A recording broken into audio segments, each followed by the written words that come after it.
अपनी गायकी, अपनी आवाज और अपने अंदाज से सबके दिलों पर हुकूमत करने वाले मोहम्मद रफी साहब ने आज ही के दिन इस दुनिया फ़ानी को अलविदा कहा था।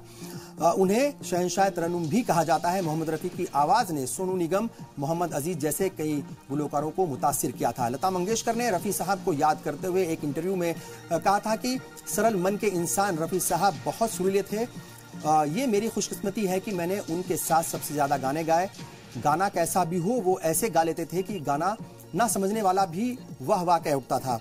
ऐसे होनहार या फिर ऐसे गुलकार बार बार पैदा नहीं होते। रफी साहब के बारे में ये भी बात कही जाती है कि वो अपने मौसीकार से कभी ये नहीं पूछते थे कि उन्हें इस गाने के लिए कितनी फीस मिलेगी। कई बार तो वो महज ₹1 की फीस लेकर ही गाना गा दिया करते थे। 1940 की दहाई से शुरू हुआ उनका गायकी का सफर 1980 तक बखूबी चला और इस दौरान उन्होंने 26,000 से जायद गाने गाए। रफी साहब ने हिंदी गीतों के अलावा गजल, भजन, देशभक्ति के गीत, कव्वाली और दूसरी जबानों में भी गाने गाए हैं।